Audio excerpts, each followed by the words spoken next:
Well, Yeah. this woman is called Judith Collins. She's been around the traps for years and years. She sort of has a head and then her body goes out like a triangle, you know? She's just looks extremely unhealthy, but don't worry, because she is lecturing all of us and so excited. She's introduced just before Christmas the gene technology bill, and it basically is the WHO pandemic treaty by another name. And we have a very limited time to mount an opposition to it.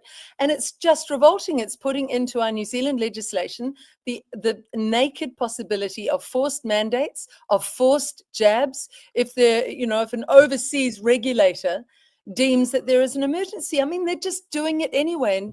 And this covert government that's pretended to be so bland and nice is as evil a WEF government as the Ardern government. She was just more overt about it.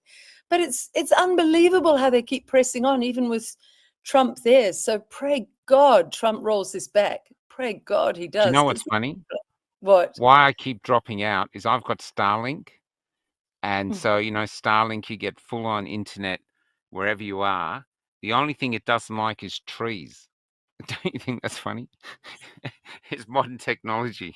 You can have internet, but it doesn't. But a tree brings it down. So every now and again, so satellite gets in the way. I just find that hilarious. Yeah, look, I think we're in amazing times. Michael, Jack Cruz, one of his interviews was all about having studied light and how important the sun is. And that's a reason I think Aussies are healthier than Kiwis. At least start from the place. Who are we? We are people of the sun, because we've been so cloud covered here, because it's easy to cover us with weather modification here, whereas it's way harder in your enormous continent. So Jack Cruz talks about how important the sun is on us every day. And, those sunscreens we must never use. They're just full of toxins. And Johnson & Johnson's just been shown up as having put out a sunscreen that causes the cancers for which Johnson & Johnson has a medication, by the way. Anyway, the other day, I will finish here, but oh God, you just think you must think we don't see you. Judith Collins puts out a post on X day after Christmas saying, "Oh, what exciting news," she writes. There may soon be a vaccination for what do you call the skin cancer? What's it called? Melanoma. Oh, melanoma. May soon be a vaccination for melanoma, New Zealanders.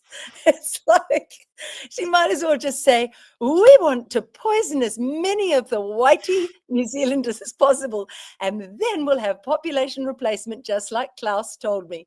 But she didn't say that. She said, oh, goody, there's going to be a vaccination for melanoma. And the comments are hilarious. People, I mean, everything from, oh, Judith, you are just such a disappointment, to get off the grass. You've got to be kidding. We are never going to believe you politicians. And honestly, some people should say to these politicians, look at yourself. You could not lecture a lump of Play-Doh about health, The Play-Doh lump would look healthier than you do, Judith Collins.